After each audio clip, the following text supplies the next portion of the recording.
Assalamualaikum warahmatullahi wabarakatuh. Halo siswa dan siswi semuanya, berjumpa kembali pada pembelajaran Teknologi Informasi dan Komunikasi. Pada pertemuan hari ini, Pak Riko akan membahas mengenai operasi dasar sistem operasi komputer. Nah, di sini Pak Riko akan menggambarkan secara singkat apa sih yang dimaksudkan dengan sistem operasi tersebut. Oke, untuk menyimak video pembelajaran hari ini, dimohon untuk anak soleh dan soleha semuanya untuk menyiapkan alat tulis kalian. Jadi nanti ketika ada hal yang memang perlu kalian catat dan sangat penting misalnya, silakan kalian catat ya, seperti itu. Oke, kita mulai saja. Apa sih yang dimaksudkan dengan sistem operasi itu? Jadi sistem operasi adalah suatu software ya, yang bertugas untuk melakukan kontrol, mengelola hardware serta operasi dasar sistem, termasuk menjalankan software aplikasi. Jadi hardware kemudian software atau perangkat lunak yang lain, ketika tidak adanya sistem operasi maka tidak akan bisa berjalan, karena di sini tugasnya dari sistem operasi tersebut adalah melakukan kontrol. Nah, adapun ada apa saja sih bagian-bagian dari sistem operasi tersebut?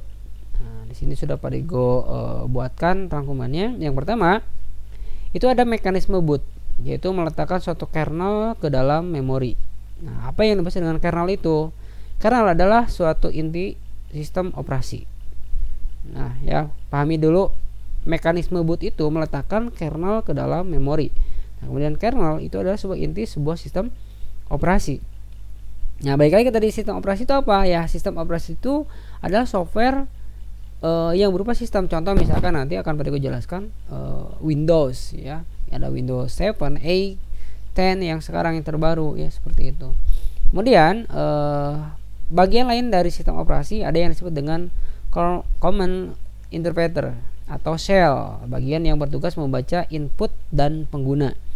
Jadi ketika misalkan pengguna memasukkan karakter atau menginputkan sesuatu ke dalam komputer, perintah dan lain sebagainya, maka ini akan dibaca oleh shell.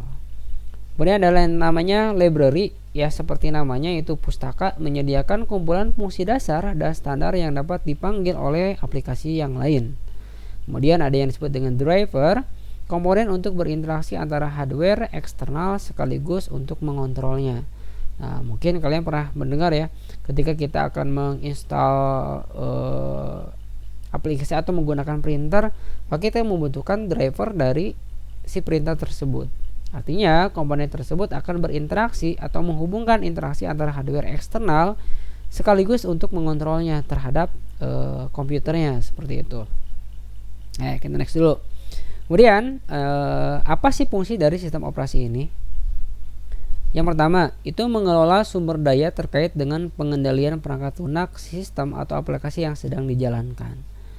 Kemudian yang berikutnya, mempersiapkan agar program aplikasi dapat berinteraksi dengan perangkat keras secara konsisten dan stabil tanpa harus mengetahui secara detail perangkat kerasnya. Kemudian yang ketiga, melakukan pengelolaan proses mencakup penyiapan, penjadwalan, dan pemantauan proses program yang sedang dijalankan. Melakukan pengelolaan data, pengendalian terhadap data atau masukan ataupun keluaran, input ataupun output. Nah, kemudian di sini Pak Riko akan menyebutkan ya apa saja sih yang dimasukkan atau apa saja sih jenis-jenis dari sistem operasi. Mungkin kalian sudah familiar sebenarnya, cuman tidak tahu apakah itu termasuk sistem operasi ataukah biasanya ada yang salah sebut gitu ya, dinamakan dengan nama komputernya misalnya. Nah, sistem operasi itu yang pertama ada yang namanya dari keluarga Microsoft. Di sini ada Windows 9X, ada Windows NT, Windows XP, Windows Vista, Windows 7, Windows 8, Windows 10. Nah, yang terbaru Windows 10. Nanti itu akan keluar di sekitaran bulan Desember. Itu ada Windows 11 ya, yang terbarunya. Kemudian dari keluarganya Unix, ada SEO Unix, ada BSD, ada GNU, kemudian ada Mac OS X. Nah, ini kawinan ya, dengan Apple Incorporation. Bahkan ada keluarga tersendiri untuk macOS itu atau Macintosh.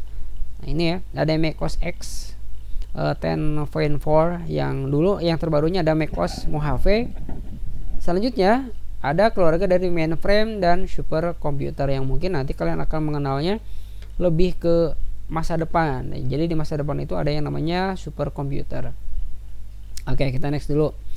Berdasarkan jenis komputer yang dikendalikan dan bentuk aplikasi yang didukung, SO atau sistem operasi dibagi menjadi beberapa bagian. Ada 4 bagian di sini akan Pak jelaskan. Yang pertama ada yang namanya RTOS atau Real Time Operating System, yaitu suatu operating system yang berfungsi untuk mengendalikan atau jenis ini mengendalikan perangkat keras untuk tujuan yang spesifik. Kemudian ada lagi jenis komputer yang dikendalikan oleh SO, ya. Bagiannya ada yang namanya single user atau single test, memudahkan menangani pengoperasian komputer sehingga pengguna dapat menjalankan satu pekerjaan pada saat yang bersamaan atau multitasking. Single user berikutnya yang berupa multitasking itu memungkinkan pengguna dapat menjalankan beberapa aplikasi yang terpisah secara bersamaan. Contoh ketika kita menjalankan aplikasi atau membuka browser, kemudian menjalankan YouTube, kemudian kalian menggunakan aplikasi yang lain, membuka Microsoft Word, kemudian membuat surat misalnya atau mengetik. Nah, itu artinya multitasking.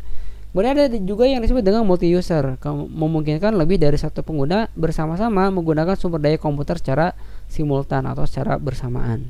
Seperti itu ya. Oke, kita next dulu nih ke bagian yang berikutnya. Sistem operasi Windows, ya, yang biasanya atau kebanyakan orang menggunakan. Merupakan sistem operasi menggunakan antarmuka berbasis graphical user interface. Nah, sistem operasi Linux mendukung banyak perangkat keras komputer dan telah digunakan pada berbagai peralatan komputer pribadi, superkomputer dan sistem benam atau embedded system seperti telepon seluler atau ponsel, dan perekaman video pribadi merupakan perangkat lunak sumber terbuka atau open source software.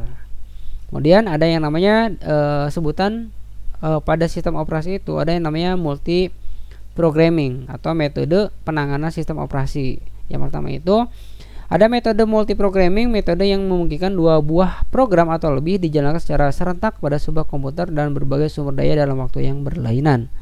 Yang kedua, ada yang disebut dengan time sharing, yaitu suatu metode yang dipakai dalam sistem operasi yang memungkinkan sejumlah pemakai dapat berinteraksi dengan proses yang dibuatnya secara bergantian dengan jumlah waktu yang sama. Yang ketiga, ada penyimpanan secara virtual atau cloud mungkin kalau sekarang kita menyebutnya, yaitu suatu metode yang menangani sejumlah program dengan membagi program-program tersebut ke dalam bagian yang kecil dengan ukuran yang sama. Ya, seperti itu ya.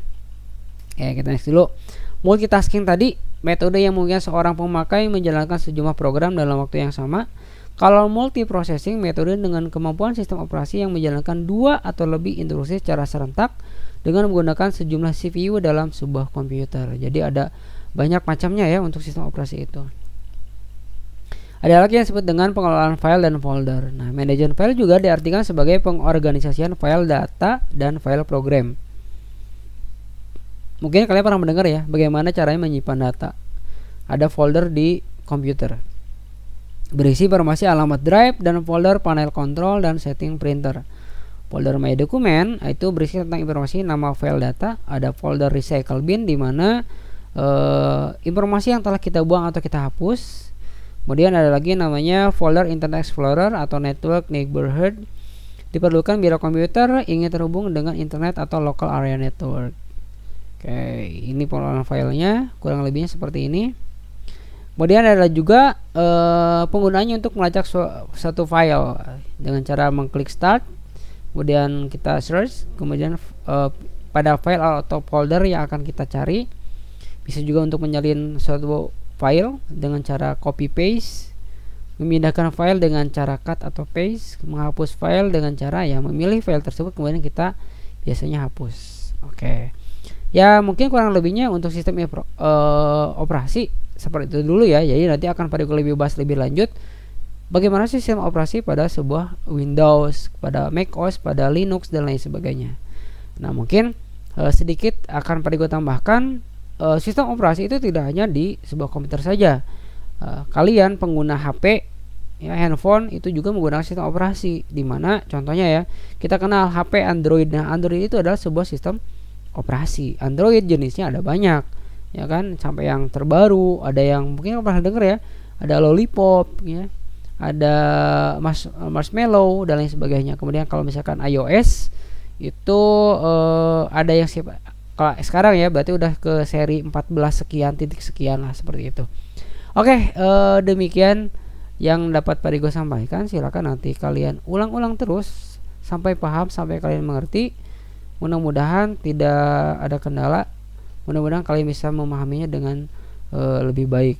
Nanti akan Pak Rigo jelaskan di kemudian hari dari masing-masing sistem operasi tersebut. Sekian untuk pertemuan kita hari ini. Terima kasih. Wassalamualaikum warahmatullahi wabarakatuh.